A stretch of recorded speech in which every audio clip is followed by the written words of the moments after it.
Olá a todos, bem-vindos a mais uma semana desta caravana espetacular. Obrigada por estarem aí, vamos já arrancar. Ela é uma das pessoas mais queridas dos portugueses, daquelas que vemos crescer e sentimos um bocadinho nossas. Estreou-se na representação em 2000, em Crianças SOS, mas foi ao interpretar Carmo em Super Pai, agora já toda a gente sabe, que atingiu a fama. Depois disto vieram os Morangos com Açúcar, o Clube das Chaves, Doce Fugitiva e por aí fora. Se eu tiveres alguma coisa mal, podes interromper. Não, está ótimo. Em 2002 estreou-se nos palcos e em 2021 inicia a sua carreira como apresentadora de televisão com o programa Look at Me para a SIC Caras. Já crescida, deixou Portugal de lágrima no canto do olho quando vimos a mulher casar a 26 de maio e usa agora da sorte de poder usufruir de um fisioterapeuta gratuito no domicílio com o seu marido David Amar. Deste amor nasceu Xavier, que vamos querer saber tudo. Denunciou há pouco tempo, e bem, ter sido vítima de assédio sexual, o que levou até ela e a outras mulheres uma onda de solidariedade e uma posição importante para que se dê mais voz a este tema. Vou parar de contar tudo porque na caravana quero ouvir pela primeira, na primeira pessoa todas estas histórias da maravilhosa Sofia Arruda. Obrigada por teres vindo. Obrigada pelo convite. Eu queria muito estar aqui na tua caravana. A sério? Sim, porque eu costumo seguir, vejo os episódios e então estava assim muito entusiasmada para vir conhecer por dentro. E não desiludiu? Não, foi uma surpresa. Olha, estava a tentar, só que tudo em cima da hora, que a Madalena Brandão e a Filipa Malote mandassem uma mensagem, mas não consegui. Sabes, porque vocês são pessoas ocupadas e se calhar nem viram a minha mensagem. Mas sabes, nós trocamos mensagens quase diariamente. Vocês ficaram mesmo a família. Sim, é muito giro. Elas são as minhas manas. Giro. Nós quando falamos umas com as outras é o grupo das manas, pronto. Pronto, é um flop, não trouxe uma mensagem delas, mas queria, olha, uma página de Instagram que de certeza é delas espreitas, mas uma página que espreites todos os dias. Uma página que eu espreito. Olha, eu confesso-te que eu sou aquela pessoa que vai ao Instagram assim, tipo, estou à espera de uma consulta. E vejo assim, certo, só para passar o tempo. Para passar o tempo, mas eu acho que a página da Kate Gouveia é muito querida. E gosto de ir lá espreitar. Transmite calma, não é? E sim, paz. Sim, às vezes médio, às vezes dá-me assim uns nervos, tipo pensar, ai, como é que ela consegue? Exato. Como é que isto é possível na vida? Exato. Mas normalmente sim, tipo, é uma coisa, os pequenos almoços são assim super inspiradores e assim, olha, vou fazer isto num fim de semana. Mas é bom dizeres isso porque às vezes as pessoas pensam que até as figuras públicas têm uma vida sempre assim e a nossa vida não é sempre assim tão calma, não é? Não. Quer dizer, bem, não sei a vida dos outros, mas a minha não é. E às vezes é um bocadinho utópico, não é? Vemos páginas, por exemplo, completamente, a da Kate, não é? Pode deixar essa... Claro, ela acabou de ser mãe, portanto é uma menina pequenina, está em casa ainda há tempo inteiro, tem tempo para fazer coisas. Vive fora da cidade, que é muito importante, não tem trânsito. Exatamente. Temos que perceber que a realidade dela é a dela, não é a nossa, pode ser inspiradora. E não quer dizer que ela se calhar escolheu só pôr a parte boa, não vai estar a pôr a parte que está no trânsito e a parte que tem um dia horroroso. Claro, se calhar pensar que tem coisas para fazer em Lisboa e vive não sei aonde e que demora 2 horas a chegar. Exatamente. Eu escolhi viver em Lisboa porque tudo o que eu faço é em Lisboa e para mim faz todo o sentido estar no centro do acontecimento. Exato. Um sítio para onde vais... Não, um cheiro da tua infância. Um cheiro da minha infância? Sim. Ai, não sei. Não tem assim essa coisa de cheiros, não. Tipo um sítio onde ias em miúda, sei lá, ou praia, ou verão, ou... Se calhar praia, sim. Comida de uma avó, normalmente dizem sempre os bolos da avó e não sei... Na minha avó não fazia bolos. A minha avó era uma despeixadona. As memórias que eu tenho da minha avó são todas cabeleireiro, unhas, técnicas muito para pintar super à frente, biquínis, topless, coisas assim do género. O meu avô ficava louco. Estás a gozar, isso é lindo. Minha avó era super Tens coisas dela? Moderna. Também és despachada, também sou. Despachada. É verdade. Acho que herdei umas coisas da minha avó. Se calhar o cheiro da tinta, a minha avó pintava. Olha, estás a ver, há sempre um cheiro. Agora lembraste-me da avó, assim, então. Realmente, é verdade, a casa da minha avó tinha o quarto da pintura e eu adorava ir para lá e ela pintava a óleo, acrílico e tudo mais, então aquele cheiro característico das telas a secar, não é? Sim. E sempre paisagens do Algarve e do Alentejo, que era o que ela gostava quando ia, pronto, eles iam muitas vezes para o Algarve os dois e na altura ainda pela Nacional, portanto aquilo era lento, dava tempo dela ver bem a paisagem. Sim, decorar aquilo. Decorava tudo e depois pintava. Que giro. Tens algum quadro dela? Tenho quadros dela na minha mãe, na casa da minha mãe, mas em minha casa por acaso não tenho. E no outro dia pensei nisso, assim, tenho aqui uma parede, acho que isto ficava muito giro aqui com uma montagem, olha, um bocadinho, páginas que vemos de vez em quando, da Madalena Abcacis, que tem a casa dela cheia de quadros e de coisas que eu não... faz aquela mistura toda gira. Faz uma misturada e eu pensei, se calhar... Podia tentar fazer aqui uma misturada de coisas antigas com a minha casa, que é muito mais linhas retas e tudo de cores mais beges e assim, sem padrões. Se calhar ficava giro. E por acaso lembrei-me disso, dos quadros da minha avó. Um dia, se puseres, mostras na fotografia e contas a história da tua avó. Ok, combinado. Para onde é que vais quando precisas de respirar fundo, inspirar-te, centrar-te, sei lá, recomeçar? Normalmente vou para a minha casa, tipo, marido a trabalhar, filho na escola... E eu estou lá, tipo, ok, vamos lá pensar um bocadinho o que fazer. Tenho a sorte de ter, assim, umas zonas exteriores e gosto dessa calma ali, assim, mas na minha zona. Ou seja, aquela coisa de... Não precisas de sair, tu precisas de ir para dentro. Preciso de ir para dentro porque sinto que se vou para algum sítio que eu não consigo controlar...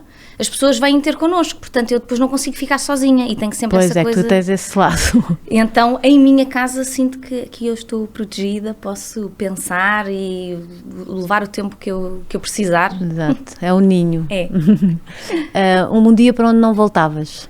Um dia para onde não voltava? Sei lá. Eu acho que tenho assim uns dias desses na minha infância. Tipo, separação dos pais, coisas desse género assim, não queria voltar para aí. Não, deixe isso para a terapia com o psicólogo. Não voltava. Não, exato. Palavra preferida? Saúde. Eu acho que comecei a dar, tenho a certeza. Quando engravidei, percebi a falta e o desejo de manter as pessoas que nós amamos saudáveis e ao pé de nós. E saudáveis a todos os níveis, não é? A todos os níveis, porque acho que dava como garantido, aquela coisa também é super jovem. Isso é crescer, não é? Quando de repente percebes que eu acho que nada é eterno. Essa ficha na gravidez, quando de repente eu falava com a médica e dizia, mas como é que eu consigo ter a certeza que este bebê está 100% saudável, que está tudo bem, que eu estou a fazer tudo certo? Ela, não há. Eu, como não há? Com tantos exames, com tanta máquina, não há uma forma de saber? 100% não. Tenho que esperar para ver. Eu, como assim? Como assim? Que engraçado pensar nisso. Isto foi um medo que... eu acho que quando nasce uma mãe, nasce medo. Não é? Nascem muitas coisas boas, mas nasce um medo que tu nunca experimentaste na vida. Nunca experimentei. De repente, isso era o meu foco. Eu comia, hidratava-me, dormia tudo a pensar que nem que fase da gestação é que eu estava para garantir que ele estava a receber tipo, os nutrientes todos que devia, que não sei o quê, as vitaminas. E pode-se tornar um bocado doentio, não é? Eu acho que sim. Se uma pessoa se deixar levar por esse método todo de cumprir e de fazer tudo bem, não é? De repente às tantas para mim era uma missão e era tipo, ok, eu vou conseguir fazer isto, isto era quase um superpoder que eu tinha de se eu fizer tudo bem, vai correr tudo bem. Mas depois quando começa a aproximar-se a hora do parto e tu começas a pensar que tu não consegues controlar tudo. Certo. Portanto, por muito que tenhas feito tudo bem, as coisas podem não correr assim tão bem e vais ter que lidar com isso. Sim. E acho que isso foi assim o maior medo. E desde que o Xavier nasceu era, tipo, estarmos todos saudáveis à volta dele, mentalmente, fisicamente, tudo, porque não consegues controlar, não é? Sim, é mesmo. Também acho que foi aquele medo, não é? Eu acho que ser mãe traz mesmo esse lado, tem tudo ótimo, é tudo espetacular e lindo e maravilhoso. Mas essa coisa do perderes alguém ou do veres o teu filho e não poderes fazer nada, não poderes trocar de lugar com ele é assustadora. Pois é. Portanto, a saúde passou a ser assim a minha palavra preferida. Olha, vamos voltar então para as telas da tua avó ou para a separação dos teus pais que não querias voltar. Como é que eras em pequenina? Olha, eu sempre fui, acho eu, a ideia que eu tenho assim... eu não tenho assim muita, tenho memórias sim, mas como eu tive assim essas questões, tipo esses eventos meio traumáticos, da infância, eu sei que tenho zonas da minha infância que eu não consigo recorrer, ou eu apaguei para não... Exato. E as crianças fazem muito isso. O nosso cérebro é muito inteligente nisso, das crianças. Então eu tenho assim, a memória muito fragmentada de mim em criança, mas a ideia que eu tenho é que eu queria muito queria muito fazer as coisas certinhas. Queria muito agradar. Também. Tu queres controlar. Queria muito cumprir com o que os adultos me diziam que era para fazer. Então, normalmente eu era aquela prima chata que os tios diziam sempre: façam como a Sofiazinha faz bem, porque é que vocês não fazem? Os meus primos quase a matarem-me, não é? Sim. Que ódio, para de ser assim. E eu não... boa aluna, tudo. Sim, aquela que vinha da escola sempre com a roupa limpinha, os caderninhos todos direitinhos, era delegada da turma, adorava ir às reuniões todas, fazer as atas, uma seca. Depois conseguia, como nós vivemos, houve uma altura em que vivemos numa quinta com os meus avós, eu e os meus primos e a minha mãe, as minhas tias e assim, e aí conseguia extravasar um bocadinho na natureza. Ia atrás deles e subia às árvores. Já te sujavas um bocadinho. Já me sujava um bocadinho, mas sempre a pensar: ai meu Deus, a minha mãe, o que é que ela vai dizer disto?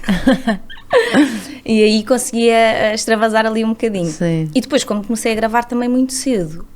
Quantos anos tinhas? Eras tinha mesmo miúda? Tinha 11, quando fiz o SOS Criança, ou Crianças SOS, nem sei muito bem como é que se chama. Se calhar, depois, também desculpa, não sei. vi na net. Eu também não sei, já não me lembro como é que se chamava. E aí cresceu a responsabilidade de os meninos, as outras crianças veem aquilo que tu fazes. Portanto, então tu viveste sempre tipo a ter que cumprir coisas, sim, não era? Sim, que é um bocado chato na parte da infância. Isso é difícil, sim.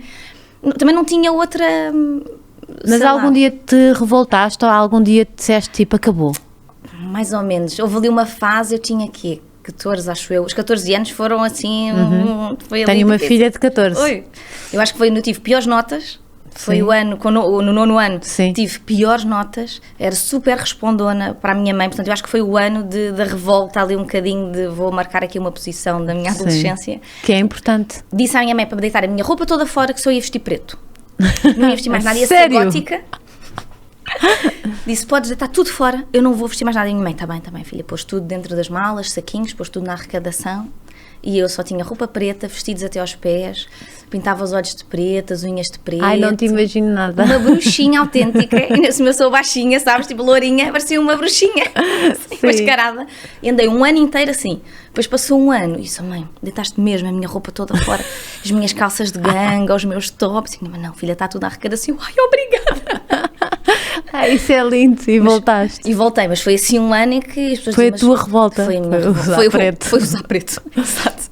E a tua mãe não te dizia nada de...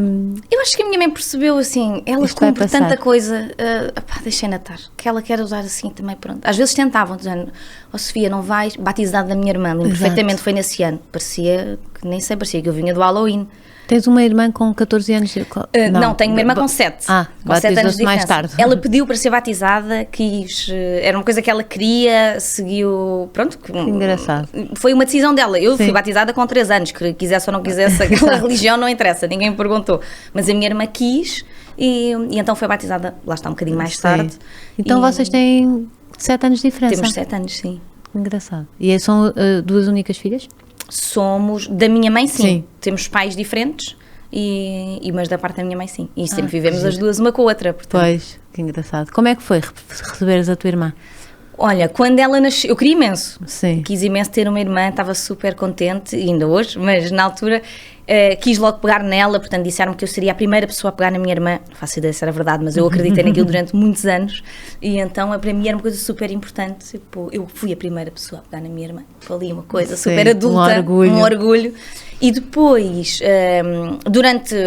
quando ela era pequenina, queria fazer tudo, queria ajudar, queria dar biberon, mudar a fralda. Uma vez que me enganei, a minha mãe dava-me como era muito regrada e fazia as coisinhas todas certinhas, a minha mãe dava-me esta margem para eu poder cuidar da minha irmã, com ela a supervisionar, não é? Sim. E uma vez que ela me deixou fazer-lhe o leitinho, e eu agarrei na embalagem, uma embalagem prateada, que eu assumi que era o leite em pó, tipo Cerelac, uma coisa qualquer assim no género, então misturei, não sei o quê, tudo, e a miúda só chorava, não queria beber, a minha irmã provou, a minha mãe provou, e era puré de batata. Isso é muito bom. Eu nunca tinha feito, não é? Ao menos não era nada que fizesse muito mal. Estava na despensa, mas era assim mais ou menos parecido, então coitada, a miúda só chorava, e eu disse: mãe, mas ela não bebe, eu não percebo. Que máximo.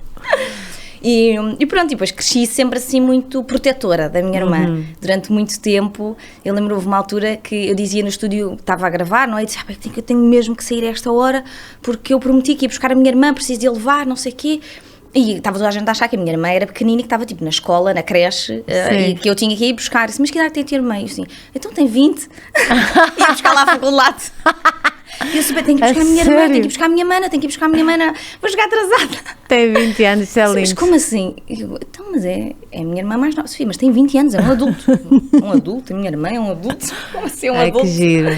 Para mim, ela tem sempre esta conotação demais. Eu também tenho isso com os meus irmãos. Sim, de menina, e às vezes eu obrigo-me a olhar para ela como uma adulta que ela é, que vive sozinha, é enfermeira, quer dizer, é senhora enfermeira, eu tenho dúvidas, ligo-lhe, ajudou-me imenso quando o Xavier nasceu, mas não sei, há uma memória afetiva de que ela é uma criança. Sim, eu acho que nós também temos esse instinto maternal dentro de nós e quando os nossos irmãos são mais novos, assumimos também um bocadinho ali, somos um bocadinho mães, não é? Eu acho que sim, eu tenho essa coisa de ser mãe de toda a gente, é um bocado... Sim. Às vezes pode ser chato. Depois, como é que foste para a representação? Como é que isso aconteceu? 11 anos uma miúda. Era uma miúda, foi completamente por acaso. O que aconteceu foi, na altura, tinha uma prima minha que trabalhava no Teatro Vasco Santana, na Feira Popular, e eles faziam castings lá para séries e novelas e não sei o quê, e ela trabalhava nessa produção, e houve um casting para crianças, e o meu primo foi ao casting, e nós fomos, tipo, excursão, nós não morávamos em Lisboa. Foi tipo, e então porque é que é sempre assim? Não sei. Não é, mas a minha mãe... tanta gente passou por aqui a dizer, fui acompanhar uma prima e fiquei eu. Fui não sei o quê. Há sempre um primo que quer ir e que não fica. O meu primo depois acabou por gravar coisas também, depois ele não quis seguir, mas ele na altura começou a gravar também. Sim. E nós temos a mesma idade, temos meses de diferença, e foi a minha mãe com a minha tia, lá está, com o meu primo, eu, a minha irmã, pronto, e fomos tipo a família toda para a Feira Popular, porque íamos a Lisboa, então pronto, não era que nós morássemos longe, morávamos na Costa da Caparica, mas pronto, fomos todos vieram à cidade, à capital. Exatamente, à capital, fomos todos, e eu estava para lá, não sei, fazer uns desenhos, umas coisas entretida, não é? Enquanto ele fazia o casting. E alguém perguntaram do género, olha, isto é um casting para crianças, mas não é só para rapazes, portanto também é para raparigas, ela tem a mesma idade, não quer fazer também. Isso, mas não sei o texto, não sei nada. E me disse, olha, se quiseres fazer, faz, não há problema, já que estamos aqui à espera e estamos, portanto, pronto, e eu fui fazer e passado... sei lá, para aí 6 meses, demorou imenso tempo, que eu fiz dos últimos episódios dessa série do SOS Crianças. O meu primo entrou logo e gravou. Sim. E eu depois, passou imenso tempo, já nem me lembrava daquilo, e de repente ligaram-me. E gostaste de fazer? Lembras-te que foi uma experiência gira ou não? Gostei imenso de fazer. Primeiro porque a personagem, eu era muito miúda, não é? A personagem era uma bailarina. Portanto, só isso, ter que estar o tempo todo vestida de bailarina já era o máximo. Fizeste logo, vestiram-te logo e experimentaste logo no casting? No casting eu não me lembro. Não te lembras nada? Nem do texto. Eu lembro-me do texto, do casting, do texto todo não, mas lembro-me da cena do casting do Super Pai. Sim. Aí lembro-me. Então diz-me um bocadinho. O texto mesmo, não sei, mas a situação era que, vê lá a situação, aparecia a menstruação à minha personagem.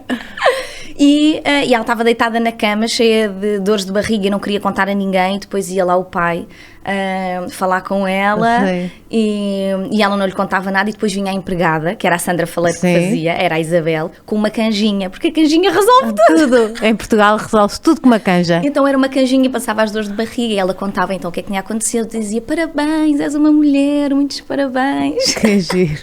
E era a cena do casting, que era super constrangedora na altura, porque eu estava a passar pelas mesmas coisas da personagem, não é? Pois. Eu, quando isso me aconteceu, lembro perfeitamente, já tinha gravado a cena e a minha mãe, olha, já sabes. Sim, já não preciso fazer mais nada. Já sabes como é que é, um bocado por aí. Sim, deve ser um bocadinho difícil, porque essas coisas normalmente as meninas querem esconder e não querem falar e tu tinhas que representar. Tudo, era as maminhas a crescer, era a menstruação, portanto, todo o Super Pai acabou por expor todos os receios do início da adolescência, porque tudo escarrapachado na televisão. Olha, então fazias de bailarina e lembras-te de ter gostado? Lembro-me de ter gostado, porque nós gravávamos num circo mesmo. Ai, que giro. E era muito engraçado. Estava a Patrícia Tavares a fazer direção de atores dos mais jovens e eu tinha uma cena que tinha que chorar muito porque o rapaz de quem eu gostava caía e ia para o hospital. Havia sempre qualquer coisa que levava os meninos para o hospital. Sim. e eu tinha que chorar muito por causa dele e eu não sabia como pois, fazer. Porque era o SOS Criança, por isso é que tinham que... Tudo mais havia sempre uma desgraça qualquer e as crianças iam para o hospital. Pronto, e depois... já percebi, agora que eu percebi o SOS Criança é literal. Era literal. Era tipo o drama terror. Okay. Sim, pensando nisso, realmente, os miúdos gostavam de ver aquilo. Bem, não sei muito bem, se calhar a série estava depois muito bem construída, não me lembro dos episódios todos, mas o nosso era muito passado. Era tipo o Doctor não sei quantos, House e não sei o quê. Pois, só com crianças doentes. Ai, que horror. Realmente, bom projeto. Eu lembro-me que tinhas o Rui de Carvalho, o senhor Rui de Carvalho fazia, não sei se era diretor clínico, mas era assim algo do género, uma personagem importante. O João Reis também fazia parte dos médicos que estavam lá. E pronto, e nós gravávamos muito no exterior, portanto nesse circo. E pronto, e era a história assim um bocadinho de romance entre os dois meninos. Ele era domador de feras e ela era bailarina. Ai, que giro. E ela tinha o sonho, queria que o namorado fosse trapezista e ele não era trapezista e subiu ao trapézio e caiu. E foi para o hospital. E ela chorava muito porque a culpa era dela. E eu lembro-me na altura de pensar, como é que eu vou fazer isto? E a Patrícia Tavares com um dom mágico para conseguir canalizar ali as coisas todas e fazer-me aprender a técnica de conseguir chorar para as câmaras, não é? E conseguiste. E consegui. E ainda hoje lembro-me de ter várias cenas de choro e pensar, a Patrícia ensinou-me a fazer isto. Com 11 anos. E é uma coisa que se aprende mesmo, tu tens claro que há pessoas que têm mais facilidade do que outras, não é? Mas qualquer pessoa, se eu agora me pusesse assim, conseguia? Chorar? Não sei. Não sabes? Não me punhas a chorar? Não sei, acho que tem a ver com tu te identificares com a personagem e com a história da personagem e estares tão envolvido ao ponto de sentires que aquilo é um bocadinho de verdade, não é? Que é teu. Sim. E pronto, então, ao mesmo tempo, podes pensar que é um bocadinho duro, não é? Expor isto a uma criança e fazer a criança sofrer ao ponto de chorar com a verdade que não existe. Mas um bocadinho por aí. Exato. Pronto. E já que falas nisso, eras muito nova, depois veio o Super Pai, veio aquele boom todo, não é? Sim. De repente eram tipo a família que, não é? Toda a gente amava. Toda a gente. Vocês eram super filhas de toda a gente, basicamente. É verdade. Eu lembro-me do Luís, do Esparteiro, de nos dizer várias vezes, vocês não têm noção do impacto que isto vai ter nas vossas vidas. E nós não tínhamos, efetivamente. Porque ele já tinha, não é? Ele já percebeu, tipo, ok, isto vai acontecer. E vamos estar o resto da vida ligados.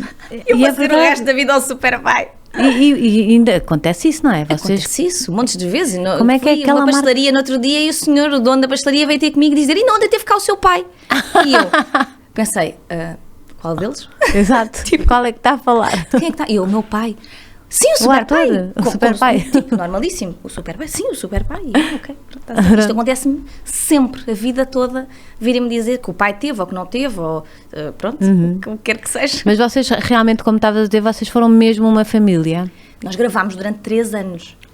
E gravávamos de segunda a sábado, sempre, sendo que férias da Páscoa, férias grandes, férias de Natal, férias de Carnaval, nós gravávamos o dia inteiro.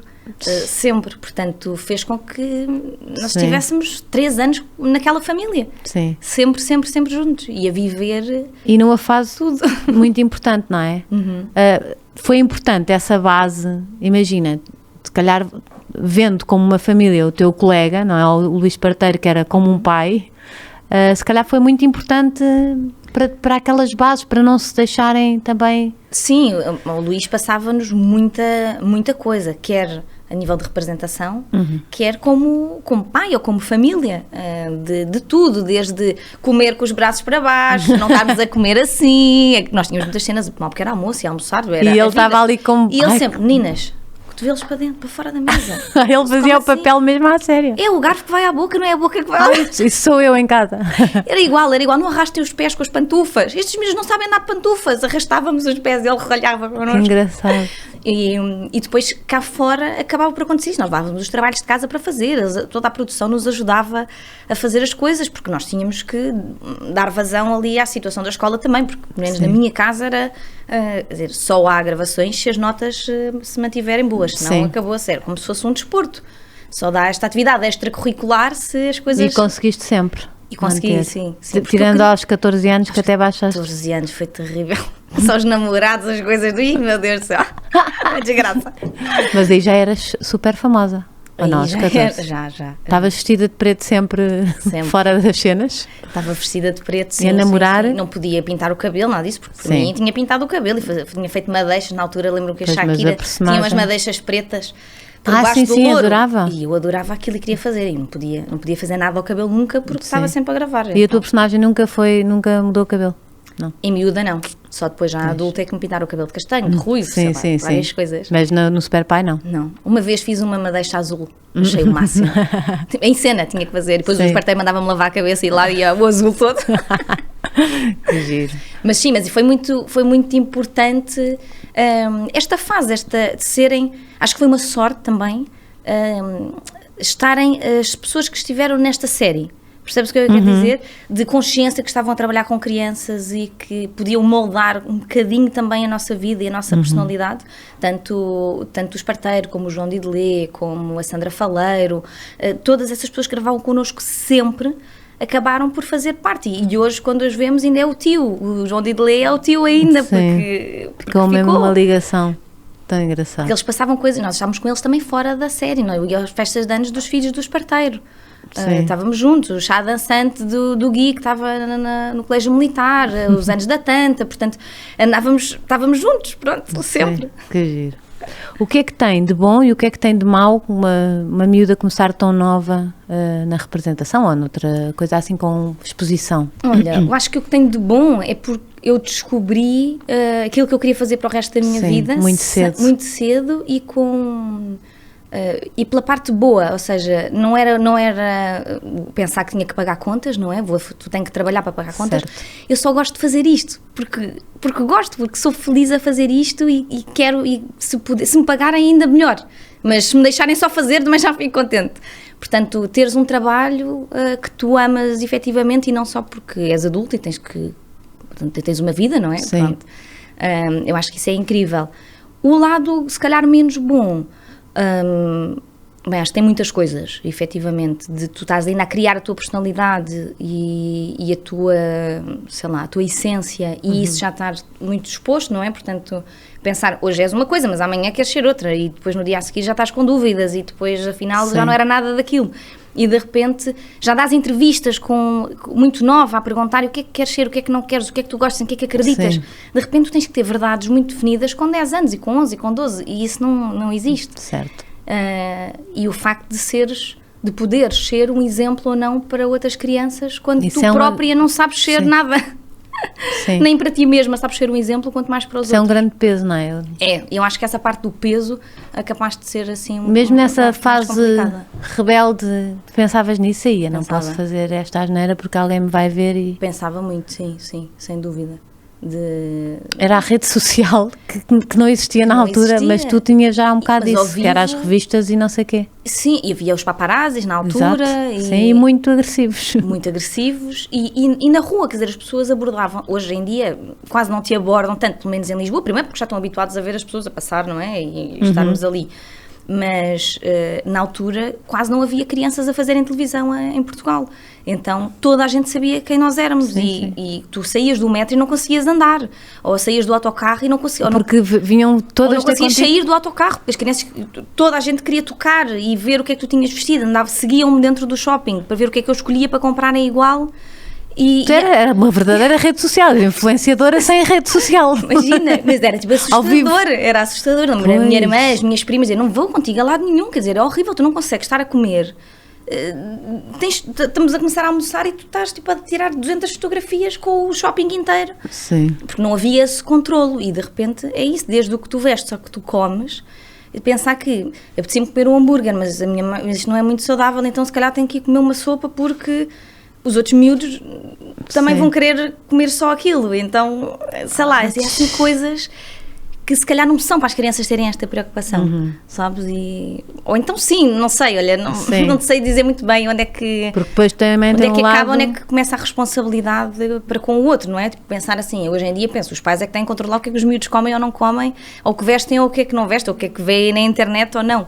Não posso ser eu, como criança, que vou pensar, não, eu não posso fazer isto porque... na altura a minha mãe usava um bocadinho isso também, aquela coisa do vais os miúdos começam a querer experimentar álcool, cigarros, não sei o que, do género, olha, não te esqueças, tudo o que tu fizeres, os outros meninos depois vão querer fazer, tu vê lá. E eu nunca experimentei nada, sempre cheia de medo de levar alguém para um mau caminho. Pois, é um grande peso, realmente, então, levavas aí que muita é certo, coisa. olha, eu nunca fumei, porque eu acho que eu tinha muito medo de que alguém começasse por minha causa ou assim, eu disse, ai, melhor não fazer. Que engraçado, mas se uma pessoa pensar nisso a vida toda, claro que... Não fazes nada. Não, mas acho que é uma boa consciência social, não é? Acaba por ser, tipo, não faças porque isso vai-se... Pode-se repetir. Hoje em dia, acho que de uma forma muito mais consciente e mais, sei lá, se calhar mais leve, é um bocadinho aquela coisa, não faças aos outros aquilo que não queres que te façam a ti. Isto para mim é uma coisa facílima, que sempre fiz a vida toda. Então não faças a ti o que não queres ver, que os outros façam. Exatamente, há coisas que eu penso, ok, isto para mim pode ser uma vez sem exemplo e é uma coisa controlada, uma brincadeira, ou o que quer que seja, mas para outra pessoa, a pessoa pode não interpretar assim, portanto se calhar não vou partilhar, não vou... Claro. Não sei, há assim coisas que tu podes por outro lado controlar, não é? E podes usar ao contrário, podes dar o exemplo de vou partilhar isto porque pode ser que este gesto se repita, ou trazeres o lixo da praia, ou coisas que são perfeitamente básicas e que interessa estar a partilhar se traz o lixo na praia, mas pode fazer um clique a alguém. Sim, vai mudando um bocadinho o mundo para melhor, tu tentares, não é? Exato, usares um bocadinho a tua influência. Agora tendo consciência disso, não é? Sim. Na altura era só a pressão de ai meu Deus do céu, eu não posso fazer nada errado porque senão as outras crianças podem fazer também. Sim. E agora imagina, o teu filho quer ser ator. Qual era a tua reação? Ele, por mim, pode ser... Eu adoro ser atriz, atenção, portanto, se me disseres assim, olha, é um emprego instável, não tens segurança... Sim, porque tem muitas coisas duras, mas depois tem essa paixão gigante, não é? Sim, eu acho que tens que ser, ou tens que, sei lá, deixar que esta profissão te escolha, quase uma coisa assim um bocadinho certo. Poética, mas... tens tantas dificuldades sim, só te mantens nesta área se for por amor, por paixão, porque não vai ser por dinheiro, não vai ser por estabilidade económica, não vai ser por estabilidade mental, não vai ser porque tens uns horários super flexíveis para ir buscar os meninos à escola, não é por nada disso, não é por teres fins de semana, não é por teres feriados, não é por teres férias, não é por teres segurança social, não é por teres nada, é só por amor, aquilo que tu gostas mesmo de fazer e aquilo que não te importas de acordar às 6 da manhã para ir gravar, não te importas de estar a gravar à chuva ou frio, não te importas de uma série de coisas, dás o teu corpo e a tua alma em prol de outra personagem. Se ele sentir isto, por mim está tudo bem. Se ele me disser eu quero ser ator porque quer ser famoso, então desculpa lá, mas não vai dar. Vais ter que escolher outra coisa, vais ter que ser famoso porque és muito bom a fazer alguma coisa, um grande crânio e pronto, e aí sim, podes ser famoso. Estava a pensar que a única que não ficou mesmo, não sei se faz alguma coisa, mas foi a Filipa, não é, Maló? A Filipa é psicóloga. Sim, exatamente. Ela é incrível, faz várias coisas nas redes sociais também. Tem outra exposição, exatamente, ela usou a exposição dela para ajudar. Ela já cá esteve. Para ajudar outras pessoas. Sim. Eu acho incrível o trabalho que ela faz, gosto imenso. Mas do núcleo da equipa é a única que não ficou a representar. Exatamente, acho que sim, quer dizer, houve várias personagens mais pequenas que entraram e saíram e eu não sei o que é que foi feito dessas crianças. Certo. Mas do nosso núcleo principal, familiar, sim. Mas também era a mais nova. Pois. Pronto. Tão giro. E tinhas alguma proteção também com ela, por ser a mais nova?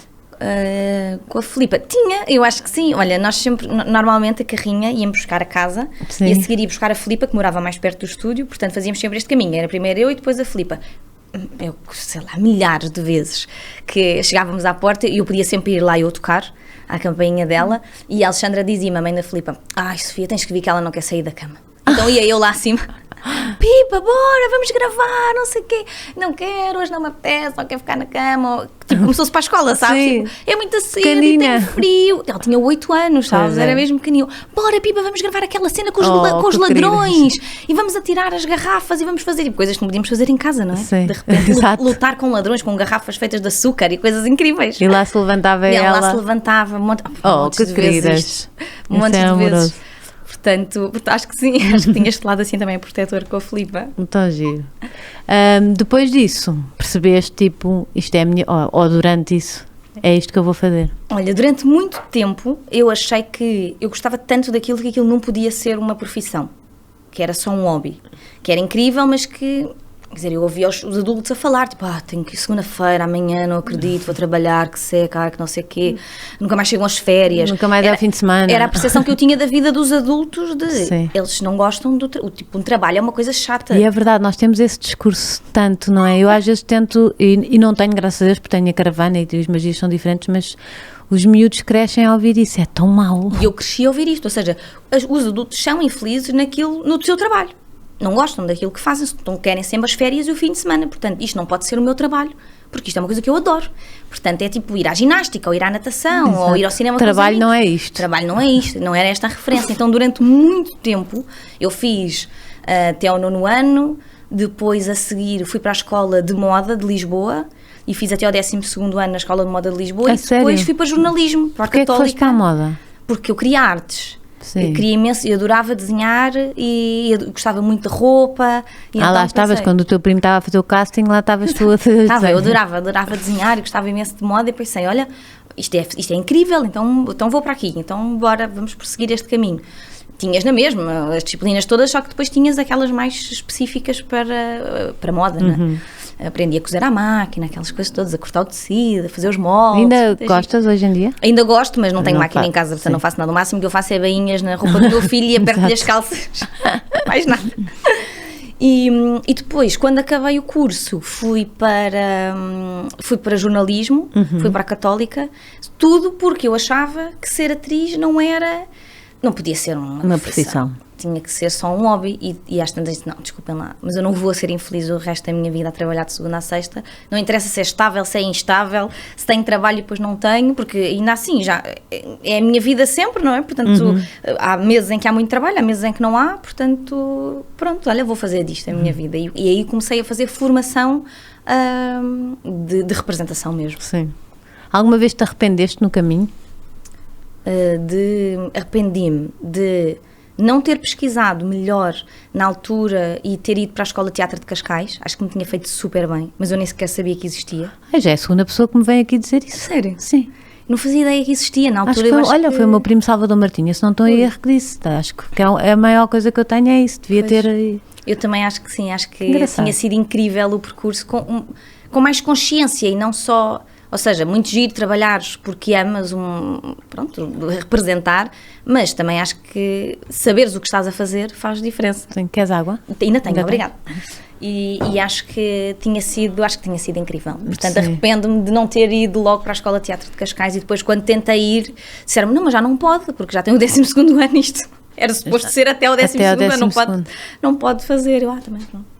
Ou seja, mesmo uma pessoa que descobre cedo o que é que gosta ainda pode andar ali meia perdida na vida. Andei ali um bocadinho perdida. Não sentes isso? Que o nosso país experimenta-se pouco e nós não sabemos, estamos até à universidade ali um bocado, ou sabes, como tu queres ser atriz, ou então mesmo assim ou se não sabes, estás ali... num vazio ali, sem saber. E a pressão de teres que escolher no 9º ano é muito cedo, não é? Parece que estás a definir o resto da tua vida como se não pudesses mudar.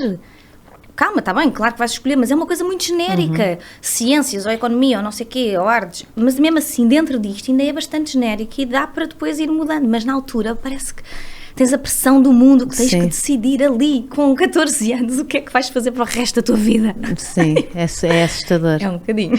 Devia haver mais experimentação e mais poderes. Eu acho que também já disse isto aqui, mas adoro, acho que nos americanos tu podes juntar módulos de coisas que não têm nada a ver. Fazes o teu curso, imagina. Isso é incrível. Tens português, mas podes juntar teatro e depois podes juntar fisicoquímica. Tu montas os teus módulos conforme as coisas que tu gostas de fazer. Eu acho que isso deve ser muito giro, pois não é? Porque tu, às tantas... Ninguém vai ser igual a ti, tu vais-te potenciar de tal forma que tu podes ir para a costura, ter teatro e jornalismo. Sim. E de repente não há nenhuma pessoa igual a ti, porque se calhar ninguém juntou estas coisas. Com umas skills completamente tuas. Não é? Muito alinhado com a tua essência, lá está, não é? Com o que tu gostas de fazer. Eu acho que isso era espetacular. Não estou a ver acontecer tão cedo. Mas pronto, mas é pena, podíamos sonhar, não é? Mas o país também está um bocado difícil nesta altura, não sei, estamos a falar disso. Sim, está difícil a nível de sei lá, em todos os níveis, o problema é esse. Sim. Nós estamos a falar de uma coisa que não tinha nada a ver e de repente na educação também tens tanta coisa, quer dizer, a começar pelos próprios professores, sim, não é? E nos alunos que não querem ir para a escola. Sim. É? Portanto, é ver como é que a escola está para eles não sentem que vão lá aprender. Não é? Não sentem que é aquela coisa de eu quero imenso ir, eu quero fazer coisas, quero experimentar, porque hoje vou poder experimentar o que estás a dizer, não é? Hoje vamos experimentar isto ou aquilo e vou ter este conhecimento não, é só uma coisa que tem que ser, tem uma matéria que vai ter que ser dada. Debitado, sim. Vou ter que decorar aquelas frases que eu nem sei o que é que estou a dizer, mas... Ainda mais parece que demos um salto civilizacional, não é? Tipo, com redes sociais, não sei o quê, os miúdos hoje em dia, os conteúdos que eles veem, é tudo tão interessante e tão rápido, não sei o quê, depois vão para a escola e a escola está completamente... É mais obsoleta, não é? Fica ali... Completamente, sim. Do século passado, com coisas que já não se usam, o decorar e o... Não é? Ou tu aprendes porque gostas e investigaste e aquilo entra-te, ou então, não sei, acho que já não faz sentido hoje em dia. Mas não tens... O que eu sinto com os professores é que eles têm tanta informação que tem que ser dada para o lado de lá, não é? Aquela coisa tem este currículo. Tem o programa todo este programa gigantesco. Não dá tempo de experimentação, não há tempo de tu ires... De imaginação. De ires ao teatro porque estás a ler aquele texto. Quando vais ao teatro já deste 10 textos por cima daquele, já não há um link direto. E depois é tão engraçado falar disso porque depois temos ainda mais uma crise, por exemplo, uma visita de estudo que os meus filhos agora vão fazer está em stand-by a ver se os pais, por causa das carrinhas, porque alugar carrinha, gasolina, queriam ir não sei onde, fica tão caro, queriam ir ao Alentejo ou não sei o quê, fica tão caro que as coisas todas param. Pois é. É assustador. Sim, é isso mesmo, é muito complicado. Se tens crianças que não têm, que vão para a escola sem sequer ter o pequeno almoço tomado, como é que os pais vão ter dinheiro para pagar 15 euros para uma visita de estudo? 25 neste caso. Ai, meu Deus! Pois, não dá para todos. Não dá, de maneira nenhuma.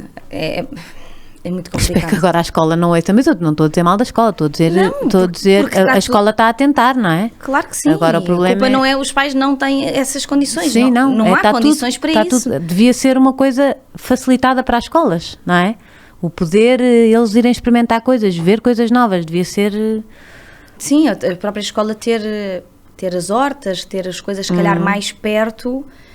Eu lembro, eu estudei sempre em escolas públicas, tirando quando fui para a faculdade, mas fora isso, estudei sempre na escola pública. Sim. Eu lembro perfeitamente, a minha escola tinha uma área gigantesca, enorme, de terreno, de ervas. Não era sequer relva, era só ervas. Podiam ter hortas incríveis, ser autossustentável, ter os próprios alunos poderem fazer, porque era uma escola desde o 5º ano até o 12º, portanto não faltava era mão de obra. Exato. Para se poder fazer coisas, ter uma quinta, ter animais, ter coisas que tu pudesses efetivamente experimentar e não estar fechado dentro de 4 paredes durante não sei quantas horas como eu estava. Sim. E claro que tinha alunos meus, era delegada turma, não é? Porque eu ia buscá-los lá fora, que não queriam ir e queriam ficar lá fora a jogar a bola e lá ia eu, vá lá, anda lá, a matéria é importante, não sei o quê. Lá ias tu tomar conta de toda a gente. Ia buscar os meus colegas. Não chegavas ao fim do dia tipo podre? Não, eu adorava. Tu és energética, não és? Sou. Eles diziam que era a defensora dos fracos e dos oprimidos. Ia lá sempre defender alguma causa. E era bom, porque assim conseguia fazer a ponte entre os meus colegas e os professores. Quase como se houvessem 2 lados. Sabes? Aquela coisa de nós contra eles. Sim, então, nessa idade existe isso muito. Eu conseguia fazer esta ponte, porque conseguia falar com os professores com calma e eles ouviam. Isso é a minha filha. A minha filha é assim. E conseguia falar com a turma toda, tipo, calma, vamos unir-nos, mas não é... a fazer não sei o quê, disparates, a tirar coisas pela janela, temos que fazer uma coisa como deve de ser, tipo uma manifestação organizada.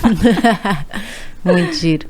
Agora és mãe e vês o mundo de uma maneira muito diferente, não é? Sim. Como é que foi esta chegada e como é que foi... Olha, a chegada foi atribulada. Aliás, eu relatei essa chegada no meu livro, do Calma, vai correr tudo bem, que era tipo um mantra que eu tinha para ver se não ficava maluca. Mas o pós-parto foi difícil. Foi ali um baby blues bastante forte, que eu achei que nunca me iria acontecer. Sabes, aquelas coisas que tu ficas assim, não, sou uma pessoa super equilibrada, eu li tudo o que havia para ler, eu estou super preparada para isto e de repente vêm as hormonas. Sim. E tu não consegues controlar nada. E tu que gostas de ter as coisas controladas, de repente... Eu não conseguia controlar nada. Nada estava controlado. Eu olhava para o bebê. Também me aconteceu. Olhava para o Chaves e chorava. Ele é tão lindo, chorava. Ele é tão saudável, chorava. O meu marido a fazer, tipo, a dar o banho para não sei o quê. Ai, que lindo, chorava. Passei, tipo, 15 dias a chorar. Não conseguia parar, acordava à meia-da-noite, só chorava. Mas com tristeza?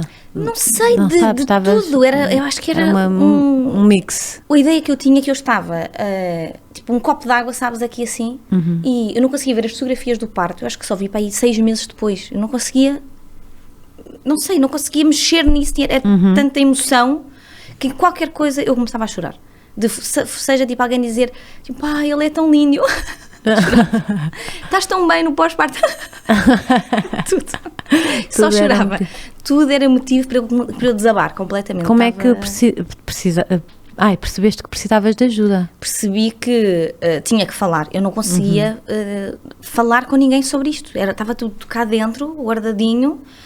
E eu pensava, eu não tenho direito de chorar, porque está tudo tão bem. E aquelas mães que têm os bebés no hospital e que não sei o quê, ou que não conseguem dar de mamar e criam muito, ou que são mães solteiras. E corria-te mesmo tudo bem. Eu tenho tudo bem. Eu não tenho direito de estar a sofrer, ou de estar a chorar, porque eu não tenho motivo. Então eu engolia as lágrimas, ainda era pior, não é? Porque uma panela de pressão. Até que houve um dia, o meu marido chegou a casa e eu estive a chorar, vai 1 hora agarrada a ele. Ele, mas estás bem, dói-te alguma coisa? São os pontos, é o bebê, são as maminhas. O que é que aconteceu para tu estás a chorar? E eu assim, eu não sei, eu só me apetece chorar. E chorei, pronto, e depois acalmei. E acontece muito, tu deves ter percebido depois nessas partilhas. Sim. E acabei por depois, passado algum tempo, conseguir falar sobre isto com o meu grupo de amigas também, e com a família e assim, e houve amigas minhas que depois me passaram esse feedback do género, a mim também me aconteceu. Eu, como assim? Nunca ninguém descontou, não assim? É? Nunca me disseste que isto também dava ataques de choro.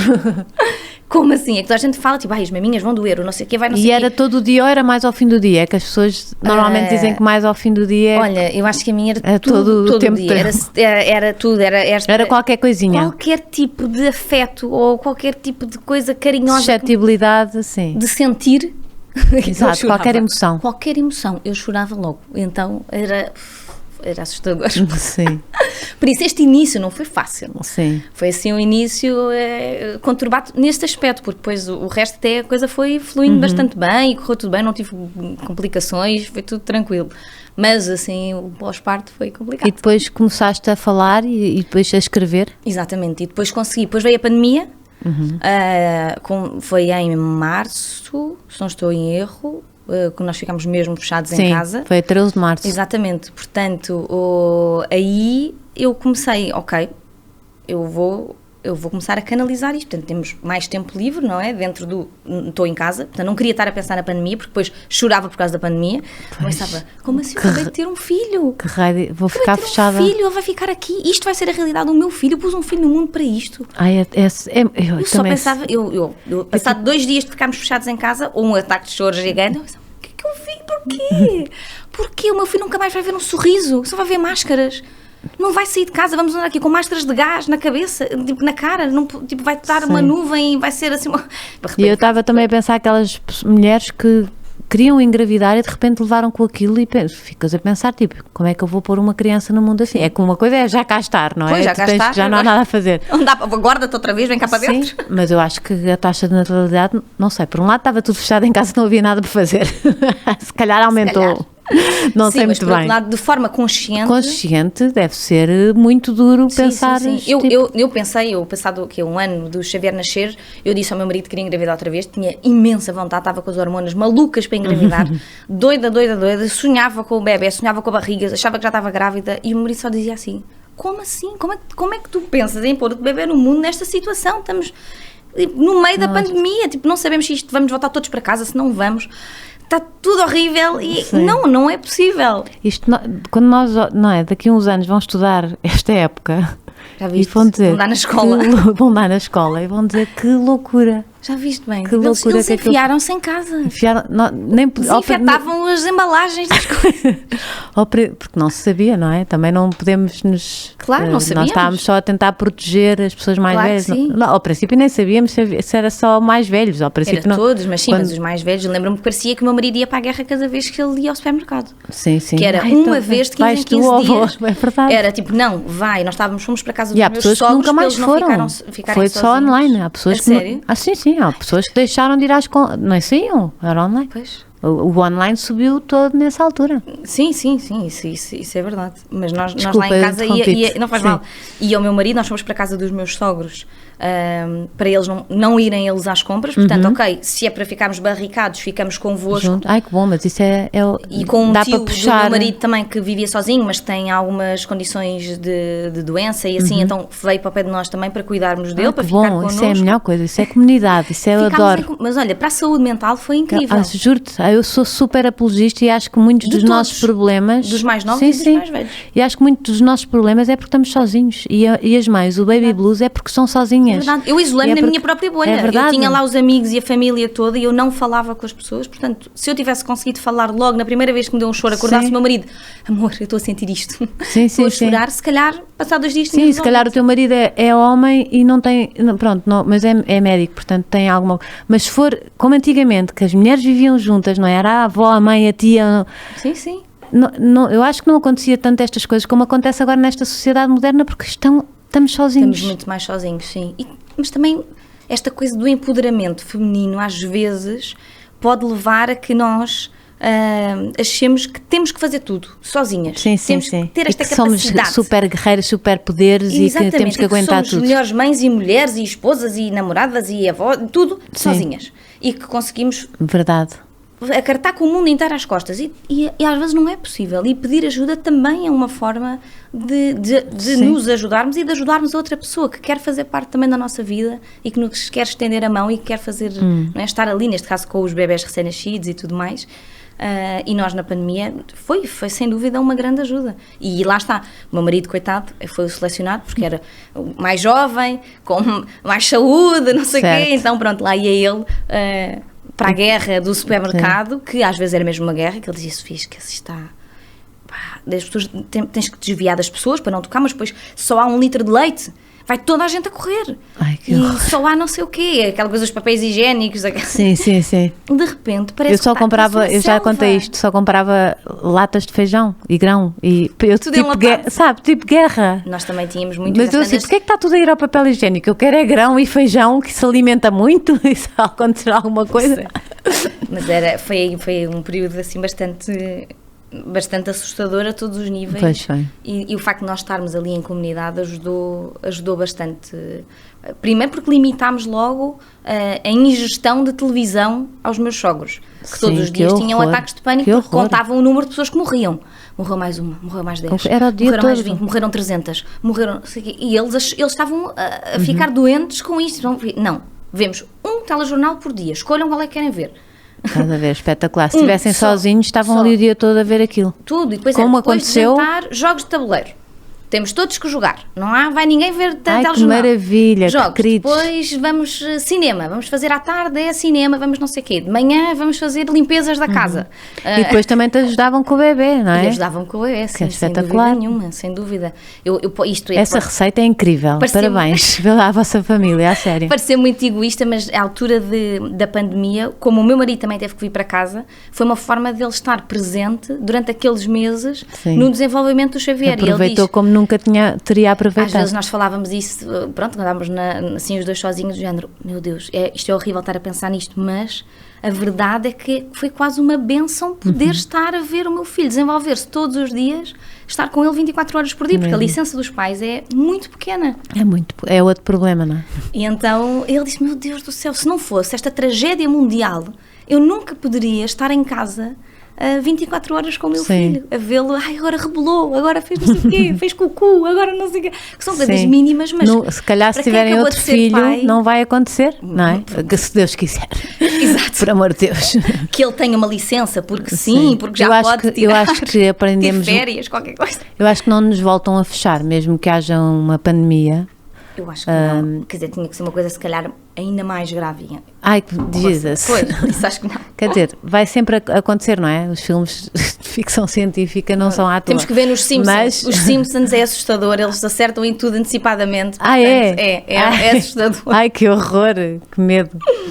Olha, também foste uma grande voz nas vítimas de assédio sexual numa altura que o movimento Me Too e tudo isso.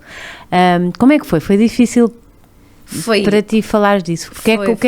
Como é que aconteceu de falares? Olha, primeiro aconteceu, não foi uma coisa planeada, ou seja, quando isto me aconteceu eu tinha 20 anos e os meus 20 anos, sei lá, eu acho que era mais ingênua talvez, não sei, é aquela coisa de guardar as coisas para ti, sabes, eu acho que a minha... Na verdade tu continuas a guardar para ti, não sei se já pensaste nisso. Não, mas agora tenho psicólogo. Agora tenho psicólogo, está tudo bem, agora falo com o meu psicólogo. É isso mesmo. Foi preciso de ser mãe para pensar, calma, há coisas aqui que eu tenho que resolver com o psicólogo e que não fiz quando era jovem, adolescente, jovem adulta e na altura foi exatamente a mesma coisa. Eu acho que se eu tivesse falado logo, não com a pessoa, porque eu não ia conseguir nunca lutar contra aquela pessoa, mas... Que nunca disseste quem é, não é? Não justifica. Não, acho que não faz sentido, porque não é um nome, é um padrão. Sabe, a pessoa sabe. Aliás, toda a gente sabe. Ok. Na realidade, porque não foi só comigo, portanto. Sim. E há mais pessoas que agiram da mesma forma e o facto de... Isso foi bom, não é? Tu não sentiste que não estás sozinho. Foi uma grande diferença. Eu senti coisas boas que vieram... Primeiro, espera, tu perguntaste-me como é que aconteceu.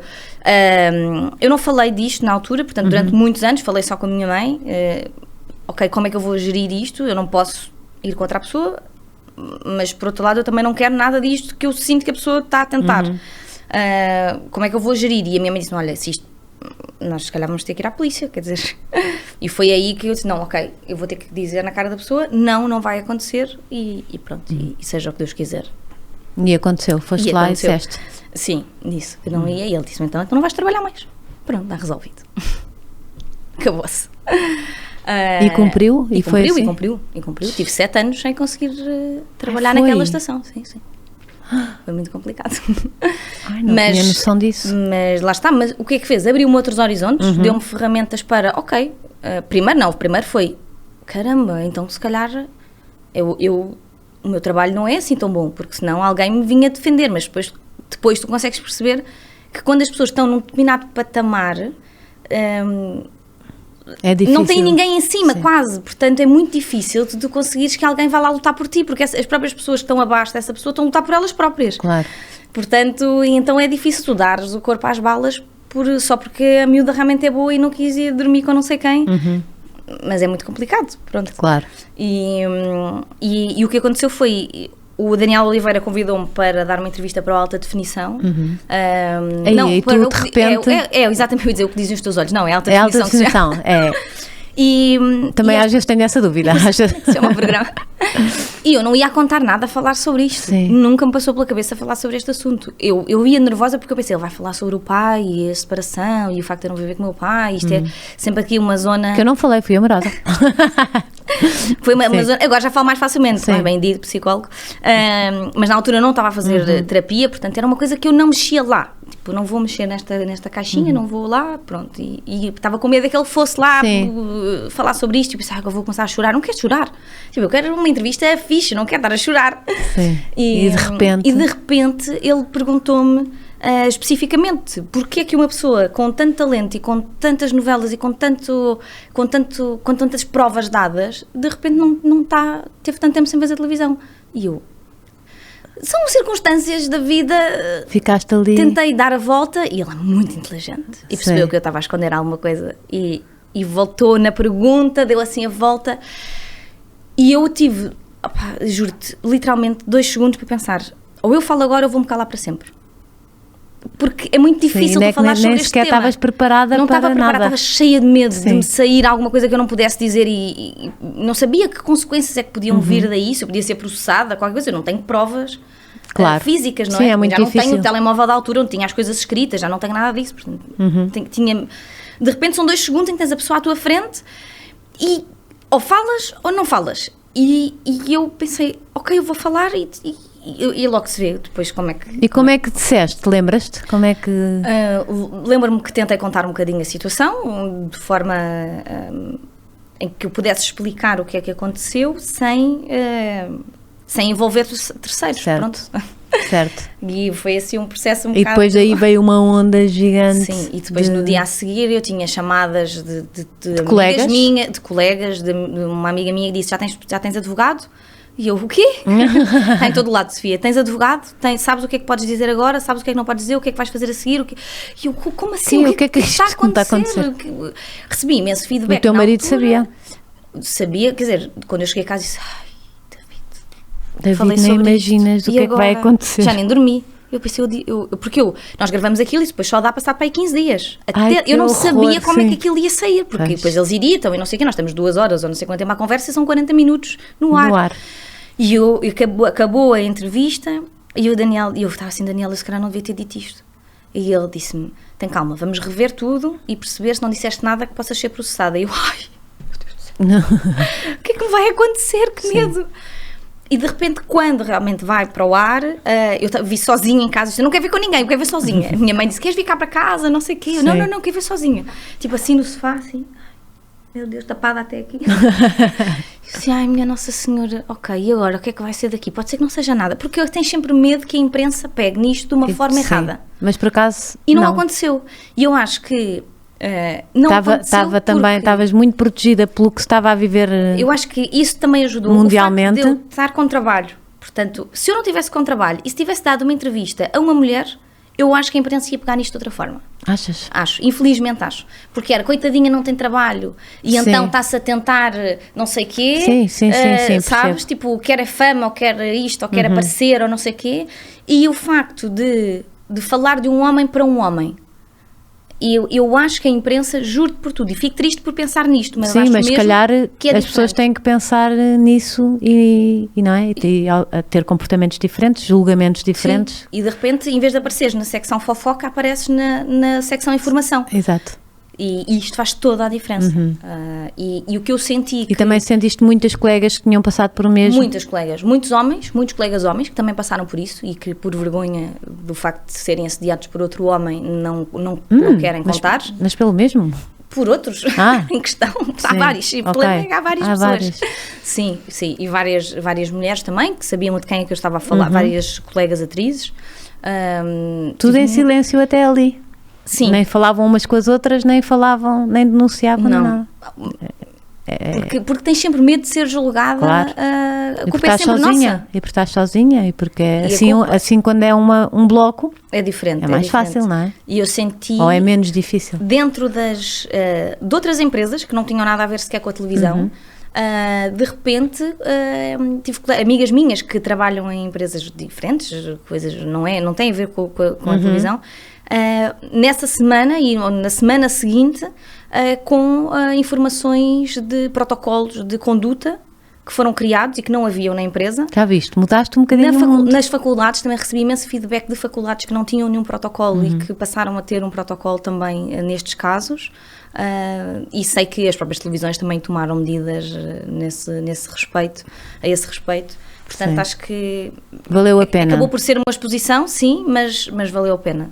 Sim, não claro que sim. Para o lado da fofoca, que era o que eu tinha mais medo que acontecesse. Sim. Pronto. Olha, obrigada também por partilhares um bocadinho. Eu sei que estou-te a ver aí na capa de um livro, não sei se é um presente. É. Sabes, é que isto já está a acabar, eu ficava aqui... Oh, meu Deus! Se calhar não falámos de montes de coisas, pois não? Não, está tudo ótimo, falámos de imensas coisas, achas que sim? Estamos aqui. Olha, trouxe-te... Não, acho que não precisas, porque já estás aviada e sabes bem como é que é este pós-parto e tudo mais. Sim, mas também tive algumas más experiências. Mas é um miminho, porque é o meu único livro, então pensei, olha, vou-lhe levar de recordação. Tão um bocadinho querida. Narcisista, não é? Ter escolhido uma coisa... Não, muita gente traz, eu adoro. Acho que dão um bocadinho delas próprias e pronto. Sim, e eu posso ajudar mais gente que pode precisar, sim, já viste? Se sentires que tens alguma amiga ou alguma familiar Exatamente. Que esteja aqui, tipo, subtilmente, olha, se quiseres entreter, olha aqui isto, não, mas aqui também sozinha. Mostrando para as câmaras e podes haver lá alguém a precisar mesmo de ler um livro assim. Nesta fase isso vou recebendo, sensível. Também foi muito bom ter esse feedback de várias pessoas que compram um livro e que sentem Eu não sou escritora, não é? Portanto, Sim. acaba por ser uma linguagem muito deste género, do cá, tu lá, de eu senti isto. Sabes que eu escrevi um livro no meu por causa do meu pós-parto também, que se chama Socorro Sou Mãe. Socorro Sou Mãe, muito bom, também é bom. Também foi porque também tive baby blues. Olha, ainda bem que muita gente já começa a falar, não é? Na minha altura não sabia sequer o que é que era. Pois, eu percebo. Porque eu achei que estava super informada e depois de repente também não sabia o que é que estava a acontecer. Mas é isso, tens fases em que não se fala de tudo, não é? Mesmo, sim. Mas agora já está um bocadinho melhor, eu sinto, não achas? Acho que já sim. há mais informação, já... Acho que cada vez mais as mulheres partilham a realidade e não só o é tudo perfeito, Sim, perfeito, sim. ai que lindo, quando há coisas que não são assim tão perfeitas. Sim, e acho que muito... E não tiram o brilho das outras que são. Sim. Tipo, está tudo certo na mesma, mas há coisas que não vale a pena, se calhar, florear tanto uma situação que tu não consegues controlar. Claro. Não é? E o pós-parto é completamente diferente para toda a gente. Se há pessoas que estão ótimas no dia a seguir a vestir umas calças de ganga a saírem da maternidade frescas e fofas, a minha mãe diz que saiu assim. Sim. Teve duas Também filhas. há essa coisa a dizer que sai sempre à mãe, não é verdade? Eu não tive uma experiência nada igual à minha mãe. Nem eu. Quando eu disse à minha mãe no final da gravidez, mãe, pesei-me e eu estou tão pesada. E a minha mãe, tão pesada quanto? E eu, mãe, eu engravidei muito magrinha. Portanto, eu engordei quase 20 quilos. Sim. Quando eu disse à minha mãe, estou a pesar, já não me lembro, 62, assim uma coisa. E tu és baixinha. E eu sou baixinha. E a minha mãe assim, ai filha, credo, eu só engordei 9 quilos tida, tua irmã. Estás a ver a própria mãe. A minha mãe assim, eu, não falas mais para mim. Exato. Porque eu assumi, tipo, se a minha mãe só engordou 9 quilos, o meu padrão vai ser só engordar 9 quilos. E não tem nada a ver. Onde é que já vão os 9 quilos? Sim. E lá está, eu não comia disparates, eu não sei o quê, eu tinha fome de comida de verdade. Sim. Mas eu acho que é muito importante, principalmente vossas figuras públicas, não é? Contarem o lado menos bonito de uma coisa bonita, não é? Que é ter um filho é lindo. Falar-se de tudo um pouco, não é? E acho que vocês têm muito mérito e quebraram muitos padrões que eu acho que é bonito. Isso também acho, é verdade. Olha, adorei ter-te cá, ficava aqui muito tempo à conversa porque acho que sempre, sei lá, obrigada. Eu ainda faltava muito. E obrigada por teres vindo, espero que tenhas gostado da caravana, não sei se gostas de viajar. Gosto de viajar, gosto muito de viajar. Isto é o sonho do meu marido, é fazermos uma viagem de família então na autocaravana. Qualquer dia empresto-vos esta e vocês vão todos lindos. Que maravilha, obrigada mesmo. Um beijinho muito grande, muito obrigada. Comprem o livro, está à venda ainda. Ainda Está à venda, portanto, se precisarem, já sabem, calma, vai tudo correr bem. Exatamente. Vai correr tudo bem. Exatamente. Beijinhos, boa semana. Beijinhos.